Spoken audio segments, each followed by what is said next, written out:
Bueno, este video lo hago a pedido de un suscriptor que me preguntaba a raíz de un video que está subido sobre Cartago, la antigua Cartago, Fenicia. Él es de Costa Rica y me preguntaba por la ciudad de Cartago en Costa Rica y me comentaba que era un lugar en donde no se podía avanzar, no se podía prosperar y bueno, él había hecho como un paralelismo por los nombres y bueno, se preguntaba si las cosas que habían ocurrido en la Cartago antigua podían tener que ver con este problema que ellos tienen en el Cartago moderno de Costa Rica. Y bueno, yo hice una pequeña investigación donde encontré algo sobre una maldición, pero antes de hablar de eso quería hacer un pequeño inciso con respecto al nombre, ¿no? Y mencionar que evidentemente los nombres, y sobre todo cuando son tan conocidos y que se repiten tanto por la gente, por los pueblos durante tantos miles de años, tienen lo que se llamaría un egregor o una energía que ya está plasmada en ese nombre. Y sobre todo pensemos en no solo lo que sucedía en Cartago con sus habitantes, con esos sacrificios que ellos realizaban, con ese dios, con ese Baal que ellos tenían, sino también las guerras que ellos tuvieron y cuando finalmente Roma se impone, que el lema que ellos utilizaron fue el de Cartago debe ser destruida. Y de hecho lo fue. Y eso se replicó durante mucho tiempo en la historia, se fue contando y se fueron contando las aberraciones que pasaban en Cartago. Y eso yo creo que queda impregnado en el nombre. Entonces, si se bautiza, digamos, otra ciudad con ese nombre, a mi modo de ver, ya se le está instaurando, digamos, ya una mala energía, una mala vibración que viene con el nombre. Eso por un lado, eso es algo que yo creo en función de lo que pude leer y de lo que sé. Yo creo que ahí hay una punta, ¿no? O sea, cargar con ese nombre no es algo fácil y es un nombre que se negativizó a partir de todos los sucesos y de toda la energía que a su vez la gente le fue imprimiendo durante todos estos siglos. O sea, se fue sumando lo que sucedía en el lugar más lo que después se fue contando y con qué animosidad quizás se contara eso, lógicamente. Entonces ya ahí tenemos que es una mala elección de nombre. Pero bueno, de acuerdo a lo que pude investigar, hay una maldición que se remonta casi a la época de su fundación por los españoles, ¿no? Y tiene que ver con donde actualmente se emplazan los tribunales de justicia.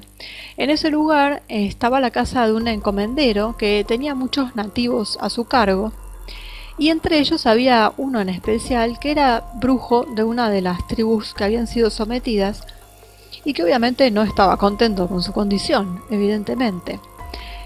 A todo esto se sumaba que el capataz del encomendero sabía de la rebeldía de este sujeto y de que además estaba enterado de que era brujo. Entonces lo maltrataba y lo tenía siempre vigilado, o sea, había un encono particular hacia él. A todo esto en el patio de la casa, como en todas las casas coloniales, había un patio central en donde había 4 piedras en donde las esclavas nativas lavaban la ropa. Estas piedras estaban emplazadas en ese lugar, estaban como metidas dentro de la tierra, ¿no? Estaban incrustadas. Este brujo, que ya estaba harto, una noche hizo un hechizo sentado en medio de estas 4 piedras. Durante el equinoccio de primavera, a la medianoche, invoca al Señor de las Tinieblas y le pide que se lo lleve, ya por el hartazgo que tenía. Pero no queda ahí la cosa, sino que aparte de pedirle que se lo lleve, le pide venganza en contra de los invasores del pueblo.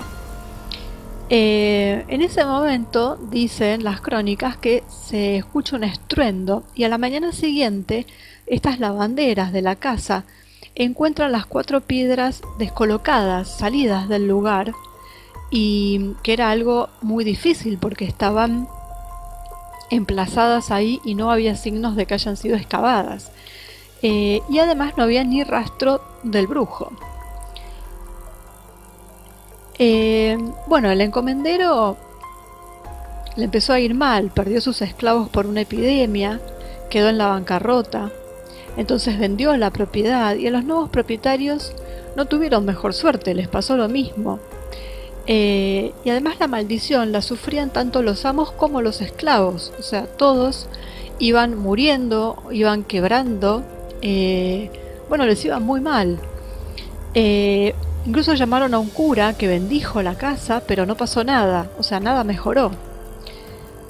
Una de las propietarias posteriores dona la casa para hacer una iglesia porque evidentemente era como lo único que se les ocurría para acabar con esto. Al construir la iglesia, entierran las piedras debajo del altar. Incluso las bautizan, las bendicen, las pusieron en un orden particular según el cual ellos pensaban que iban a eliminar, digamos, esta maldición o a controlar a la entidad que se encargaba de esto, ¿no? Porque supuestamente ante esta invocación de un demonio estaría ahí accionando. Bueno, todo empezó a calmarse, o sea que parecía como que había surtido efecto esto de haber levantado una iglesia y de haber hecho todo este trabajo con estas piedras. Esto fue así hasta el año 1910, en que hubo un gran terremoto y la iglesia se derrumbó. Sin embargo, las piedras siguieron ahí. Sobre ese solar construyeron un hospital. Las piedras no las sacaron, siguieron ahí. Y arriba construyeron el hospital donde cuentan que pasaban cosas raras. Luego ese hospital se demolió también y se hizo una plaza. Hasta que finalmente deciden construir los tribunales. Y ahí vuelven a aparecer las piedras en los trabajos para hacer las bases. Los operarios en ese momento desentierran las piedras y deciden ponerlas en una esquina del terreno que vendría a formar parte del jardín, a modo de recordatorio de esta maldición, porque ya había pasado a ser una leyenda. Y bueno, y ahí quedaron como una especie de monumento, digamos, y dicen que la maldición sigue viva y que todo lo que se haga cerca de esas piedras nunca prosperará, ni hablar si se las toca. Eso es lo que dicen, ¿no? Entonces, bueno, ahí yo lo relaciono con lo que me comentaba este señor, de que es una ciudad que no prospera. Y bueno, lo que yo encontré es esto.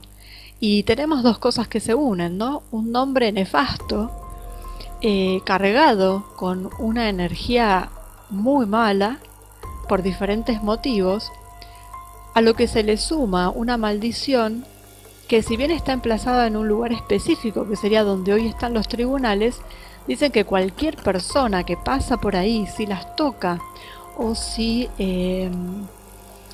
digamos que empieza a pensar en algún negocio, en alguna cosa cerca de estas piedras, está condenado a que le vaya mal. Entonces imagino yo que pasando por ese lugar, que es un lugar céntrico, la cantidad de gente que pasa, suena muy lógico que si esta leyenda es verdad y esta maldición realmente existe, bueno, pareciera como que estuviera todavía activa.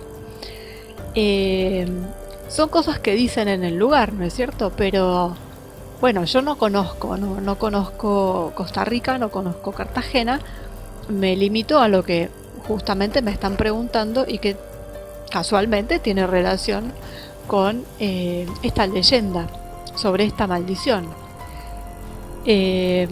Así que, bueno, la gente del lugar sabrá o podrá interpretar esto mejor que alguien que es extranjero, pero bueno, existe esto. O sea que hay una relación, hay un posible motivo de esta duda que me plantearon y también hay otras historias de maldiciones, pero ya tienen que ver con otras cosas, tienen que ver con un equipo de fútbol. O sea, como que es un lugar en donde ha habido muchas maldiciones. En el caso del equipo de fútbol fue por un cura, porque parece que tuvieron un mal proceder, ingresando a una iglesia con caballos y haciendo un poco de tropelías, y el cura los maldijo. Pero eso tiene que ver con el equipo de fútbol y no con la ciudad. Pero bueno, como que una cosa se va sumando a la otra, ¿no? Y entonces es un cúmulo de maldiciones, empezando, como ya digo, por el nombre. El nombre yo creo que también signa un destino.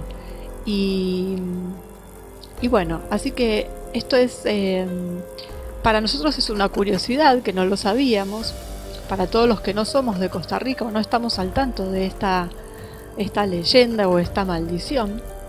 Y bueno, para la gente de ahí puede ser un dato que muchos ya lo conocerán. Y bueno, simplemente es un video de estos que yo siempre digo, si les puedo hacer un video a pedido, si hay para investigar, si surge material que pueda investigar, bienvenido sea, porque aprendemos todos. Así que bueno, ahora sabemos, por lo menos yo me entero, que en Costa Rica, esta ciudad de Cartago, no le va bien. Y claro, bueno, era de esperarse por el nombre en primer lugar. Pero bueno, me encuentro también con esta historia. Así que, bueno, dedicado para quien me lo preguntó y para todos los que de alguna forma nos desasnamos de estas cuestiones. Y la verdad que, bueno, ¿cómo se solucionaría esto? No sé, habría que sacar las piedras y tirarlas muy lejos, porque evidentemente parece que no, a lo largo de los siglos no han podido con ellas. Así que, bueno, es un paréntesis entre todo el resto de la historia de la humanidad. Esta es una pequeña historia dentro de un gran país, pero para que parece una historia como más doméstica, que obviamente tiene implicancias sobre los habitantes de esa ciudad y del que el resto no, por suerte, no lo padecemos. Pero bueno, es este pequeño paréntesis para responderle a este suscriptor y bueno, y después volver a nuestra línea de tiempo, porque esto ya es más adelante en el tiempo según lo que venimos viendo hasta ahora. Pero bueno, no lo quería dejar pasar porque uno después por ahí se olvida, o tenemos un suscriptor que está esperando y bueno, no cuesta nada meterlo entre la línea de tiempo, hacer un inciso y de paso hablar de algo totalmente distinto, cambiarnos de continente y bueno, nada, ahí va, respondiendo a la pregunta y enterándonos todos de qué es lo que pasa ahí y aportando un granito de arena para Costa Rica.